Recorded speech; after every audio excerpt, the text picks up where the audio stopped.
During today's presentation, I will be talking to you about the options for heat energy in today's world. It's by Zachary Reynolds. The first option that we come to are dry steam reservoirs. The process basically is they drill down into the earth very deep and they find these pressure pockets that they can then use to funnel up into a turbine that will turn these turbines to make storable electricity. Now, one thing this process needs is rain and very high temperatures. It's the highest of all of them. I think around almost 500 degrees Fahrenheit. Now, the reliability of these, well, the pros to it is that it's not going to go away as long as we have rain and as long as the earth doesn't cool down. That's that. Now, the con to this operation is that whenever they run out of water in these quote-unquote dry reservoirs, they have to wait until it replenishes. So that would be when it rains, when the groundwater comes from the air, goes into the ground and seeps down to where they can then funnel it up the steam. So it has been found that while very efficient, it's hard to maintain for a long period of time. This is an example of how one of these works. So to the left, you see how there is a pipe going very far into the ground, and steam is then funneled up and turns the turbine, which then operates the generator, which then makes the electricity or the load. So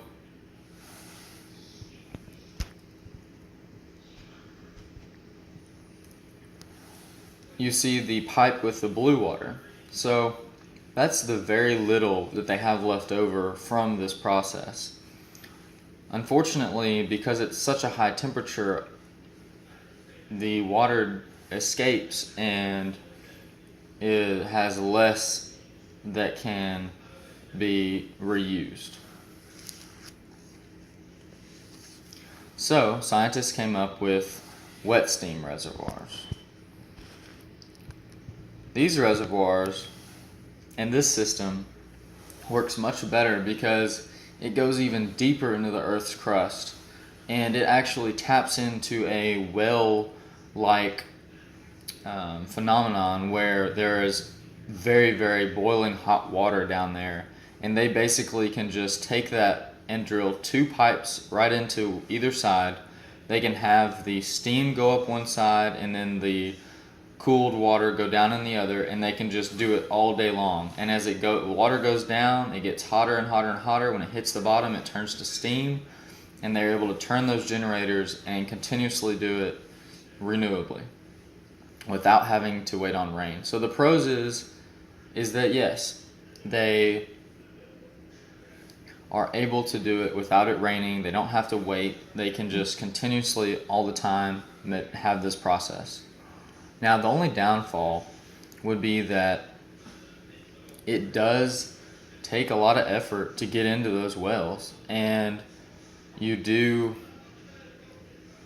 have the danger of the temperature. It's not quite as hot as the dry, but the danger is still there.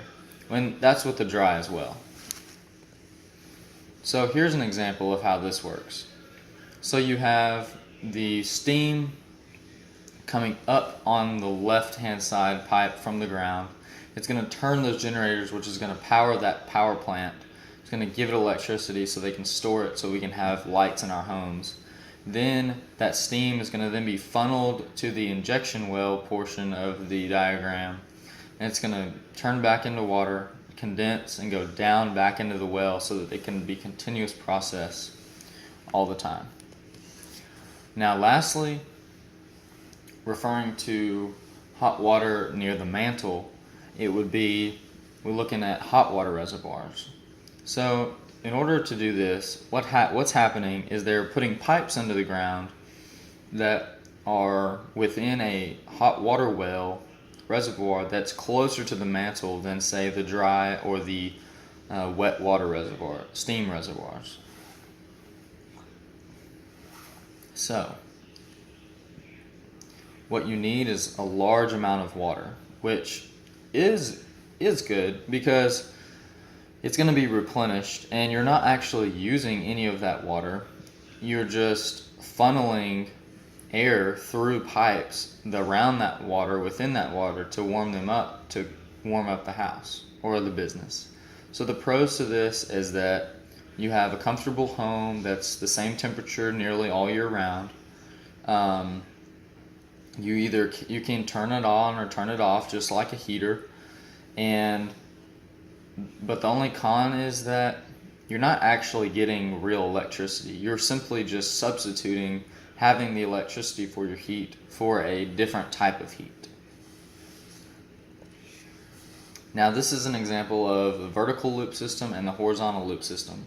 So say, depending on the reservoir, if it's very narrow and deep, they're going to do the vertical loop system to where it's going to heat that water up. It's going to go up and down, and then it's going to go right into the house. It's going to project that air in there, and then it's going to start over. Now, with the horizontal loop system, it's very similar. However, instead of being a very deep hole, it's going to be a lot more shallow, and it's going to cycle through and then come around and then go in the house and then start over. Now, we have the energy that we can get from oceans. So the way this works is they're going to have generator systems floating on the water, similar to the way an oil rig works.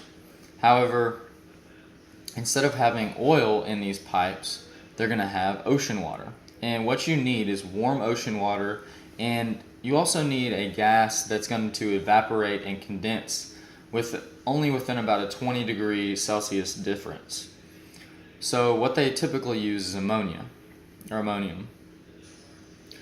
And in doing so, they're able to take this warm ocean water, put it up or pump it up, and then it's going to activate this ammonium. It's going to make it into steam. It's going to turn a turbine, and then it's going to condense, and it's just going to be a continuous cycle. And as the water heats the ammonia, it's going to go back into the ocean, warm back up, and then come back through.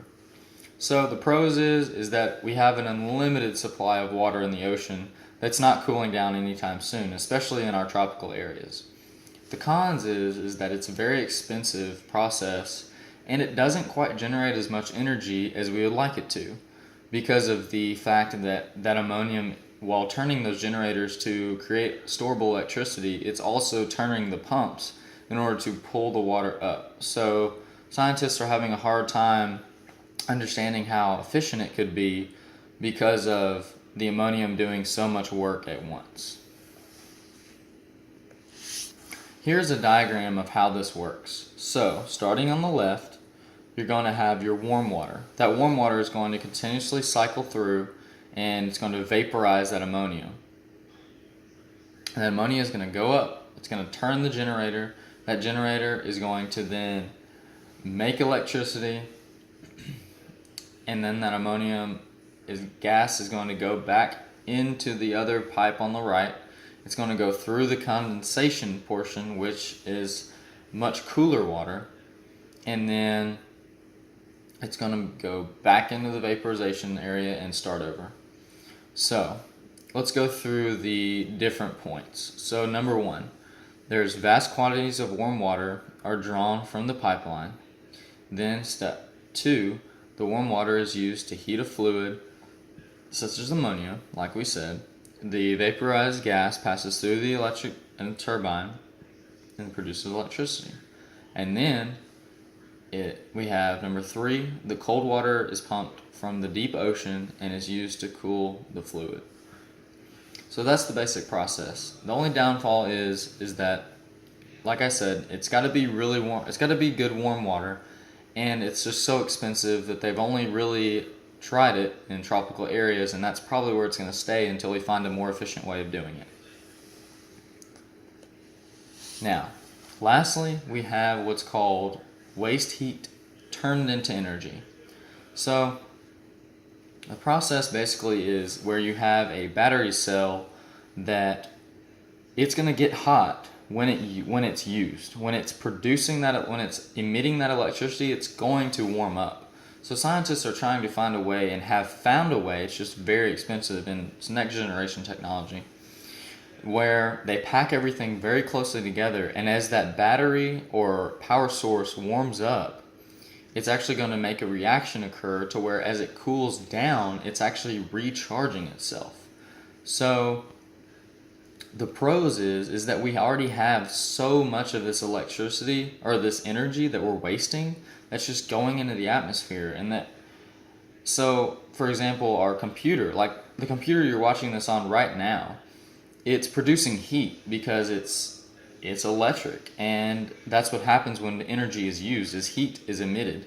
So they're finding this way that you can capture this heat, and actually your computer will basically recharge itself. Now, the only downfall is like I said, the technology is next generation, and for it to be possible for the common person, it's going to take a lot of work and a lot of manufacturing to where we can make it affordable.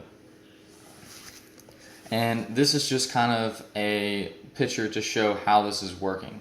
So as the batteries are getting warm and emitting those electrons, they are allowing themselves to then cool down, and as they cool down, they're absorbing that heat energy and turning it back into electricity. These are the sources that I used for this project. Thank you, and have a very nice day.